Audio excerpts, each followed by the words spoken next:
All right, hello everyone. Today I wanted to continue talking about if I was still a Jehovah's Witness and what I would want someone to ask me or bring up to me to help me to decide if I wanted to leave or um, continue a Bible study or just stop studying altogether. Just some information to help them think about what it is they're being taught, and then also think about how everything, kind of came to be, what the organization is today, because I definitely can see some differences from when I was in it. So I was doing some research on Wikipedia, and I was basically just doing kind of a timeline of how the organization came to be. And I know that I remember when I was a witness, I would not look at any other information. I didn't Google anything, read any other publications, even the publications that maybe witnesses, people who were prior witnesses, didn't even read their information. Um, didn't want to be labeled as an apostate. An apostate could pull you away from the truth. So I decided to go on jw.org, and I actually found an article itself that states it's sorry, the article is called "Walking in the Path of Increasing Light," and it came out in 2006. So it's a current, not current, but more current than some of the other information. And it was February 15th, and pages 26 through 30. And so it basically gives a breakdown from the society's viewpoint of how things came to be, as far as the governing body, as far as committees, as far as why they removed or disfellowshipped members of the governing body that were a part of the governing body when they were trying to me, basically establish the organization, and they removed them because they disagreed. And then the people that they disagreed with, they considered them apostates and disfellowshipped them, and wanted them out of the organization because they did not agree. So I wanted to, I started out initially trying to understand why the governing body considers themselves what they call the faithful and discreet slave, and how they are the only medium, the only channel, the only means that Jehovah communicates, and everything has to go through them, and then through them they provide us these publications, and Awake magazines and Watchtowers, and the publication and the New World Translation itself with all its revisions. They provide this. So if you, I'll just go ahead and give you the timeline first. So, which the article does it too. I will link the article from jw.org in the description section. That way, if you want to look it up yourself and share it with a family member or a friend or whoever who is or is thinking about being a witness, they can actually read the article for themselves on how it came to be. I mean, you could literally ask them, do they even know the history beyond the Proclaimer's book? Do they know the history of how it became the organization it is today?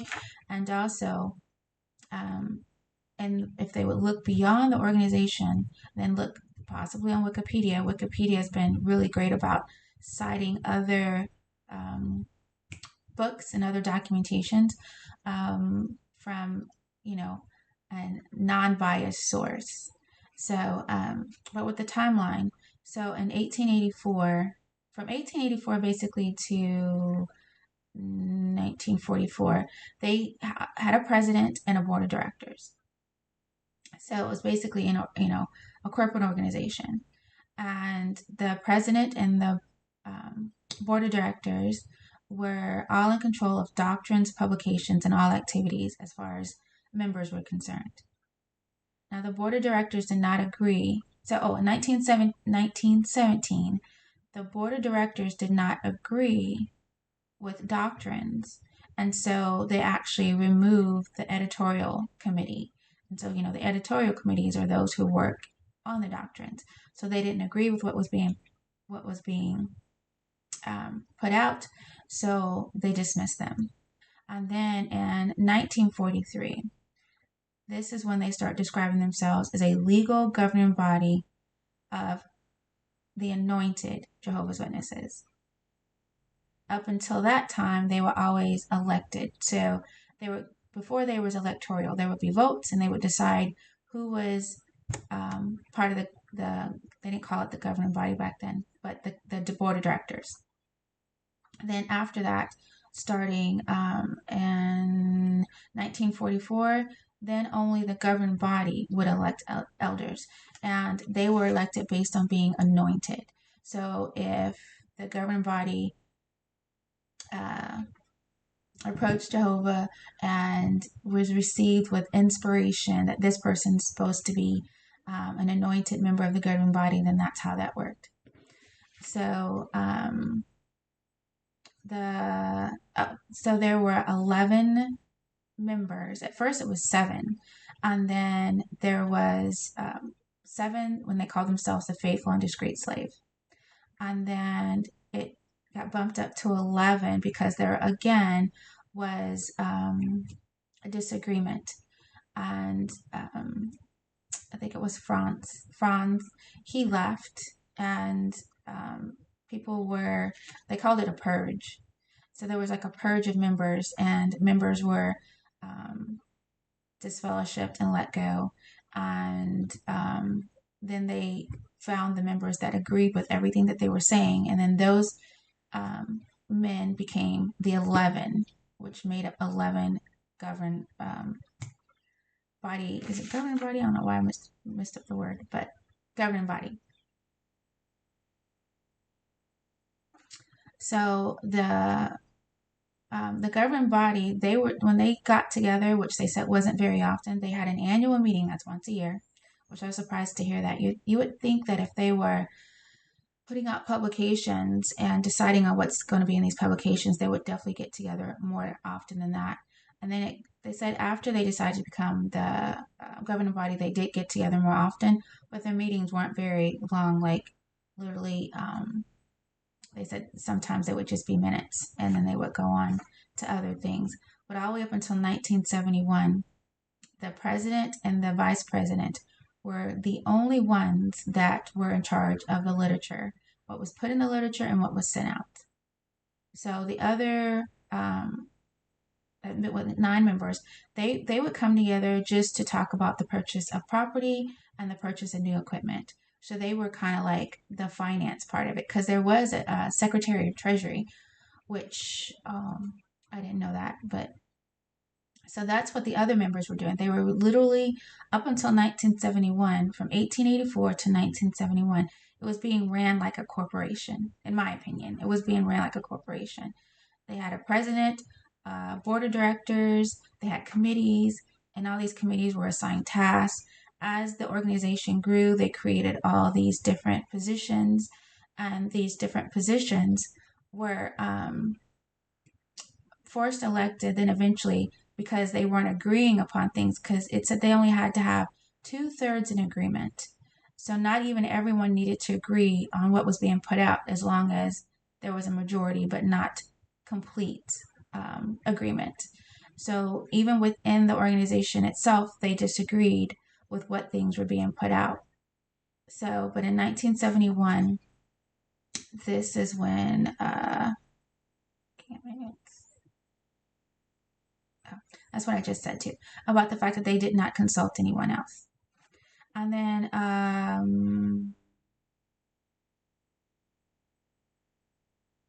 yes, also in 1980, they also went through basically like another purge, and they also got rid of they expelled more of the brothers, and then that's when they really got real tough or real strict on the disfellowshipping policy, when they were definitely made isolation more prevalent. Like there was less, that's when they were like, complete shunning, no contacting each other. So in 1981, that's when they definitely upped the disfellowshipping. So also, I was wondering how many men have been on the governing body from when they called it the governing body. So they started in 1971. So from 1971 till current, there's only been 35 men who are of the faithful and discreet slave, the governing body. Those 35 men are said to be the channel that Jehovah goes through to teach his flock, to teach the flock. Hold for a second. Okay, I'm back.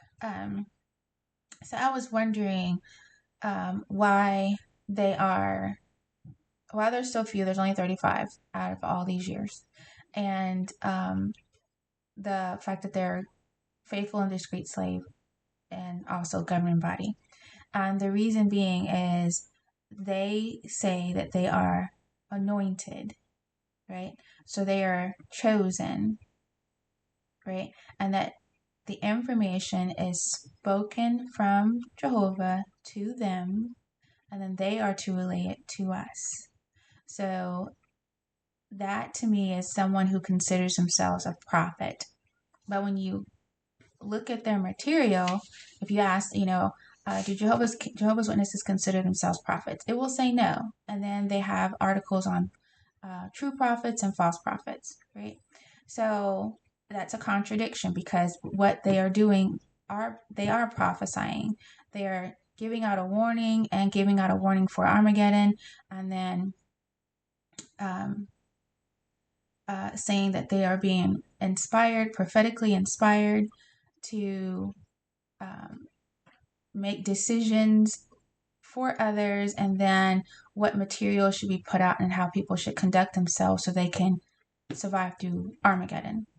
So that's a contradiction itself, because they say they're not prophets, but they behave in a prophetic manner. They behave like prophets. And then the fact that they brought up the fact that they are channeled. I actually have an article for that too. Let me track that down real quick. All right, I'm back. So yes, do they believe in channeling? And the answer is yes. There's actually an article that was in 1986. It's May 15th, pages 10 through 15. And it says, things revealed belong to us, right? And so they use, hence it is important to know whom Jehovah is using today as a channel for the new spirit, this new spiritual light. So they themselves believe that they are receiving channeled information from Jehovah. And that's what prophets do. Prophets actually receive information, spiritual information, from what they consider to be a higher source, right? And to me, that's also a contradiction, because they say that witnesses shouldn't have anything to do with channelers or mediums or fortune tellers or seer. And if you were to literally look up channel and you were to look up medium, right? Those words are synonymous to each other. Those words channel and medium are all in the same. So, but yet they tell us to avoid those things, but yet they're behaving in that manner, because the very fact that they're telling us that Jehovah tells them what to tell us is channeling, but yet to avoid it. They themselves are contradicting, gaslighting. Hold on a second. Okay, I'm back. So then there was another, also within their own book, which is Reasoning from the Scriptures. There's the title Not Inspired Prophets. So in that they say that, yes, they believe in all the prophets in the Bible, but currently nowadays there are no more prophets, because you have to be careful, because there could be false prophets out there. So no modern day prophets. Yet they themselves are behaving in a prophetic manner. So they believe that they are the only ones, and there's only been 35. Someone said close to 43, but they may have been counting the ones who have left or got disfellowshipped. So they themselves are the only, they are the only ones who are that Jehovah's speaking to teach everyone and to save the world. 35 men, 35 men are supposed to tell everybody what Jehovah wants and then save everybody through these 35 men. And mind you, these 35 men have argued and disagreed, and only a portion of those 35 men have to be in agreement for something to be put out in a publication for all to believe and to follow by and to live by. So there's another article. I'm going to, in the description, put these articles down, which are in jw.org and their own publications in their own magazines. So the other one was called Feeding Many Through the Hands of Few. This is a 2013 Watchtower, 715, pages 15 through 19. And this is where they've always used the Pentecost, which is Acts 2, 41 and 42. And it says that channel was clearly recognized by the Jews and proselytes who became Spirit-anointed Christians that day. So they're saying the reason that we should trust that they have been anointed and that they are the channels is because of what took place at Pentecost. And yet there's only 35 of them. And as you know, there are 35 men only, no females of any kind, and not all nationalities are represented. So, and if you were to look up channeling, which I looked at that too, like I said, it is also medium, a seer, and it's like an instrument. It's like the means to do something through. So they're channeling through themselves to tell us, right? And then it's also like a means of communication, a person in contact with spirits, right? So they're saying that a human is in contact with the Most High, who's a spirit. Well, they call Jehovah. And then if you were to look at the My Book of Bible Stories, which is the children's book, Deborah, who was one of the judges, they said she was a prophetess. And with her being a prophetess, it said that she channeled information and that she told the army what it is that Jehovah wanted them to do so that Israel could be saved. So all along, they also have been, they themselves are doing what they say they're not doing, what we should not do and not believe in. They're saying there's no more prophets, they're the only prophets, and that there is no channeling, that no one should visit channeling, but yet they're channeling. So it's a huge, in my opinion, a huge contradiction. All right, I'm back again. Sorry for all the pauses, but I would have them, or you yourself, if you're watching this on your own and you're trying to decide, just go to the articles themselves and read them for themselves. And I would also suggest reading another publication that's not a Jehovah's Witness publication beside it, because even reading the article from 2006, they literally just how they painted everything about how they purged the organization and got rid of people who would not agree with them. They added scripture to it to say that this person was a false prophet or basically an apostate, and that as time goes on, they got better understanding, meaning they were channeled more information from Jehovah, and the more information channeled from Jehovah, then that's why they had to make all these changes, which is a contradiction because, as I say, he's perfect. He makes no mistakes. So why would all these revisions need to be made? And then also, mind you, it's only 7 to 11 men at a time.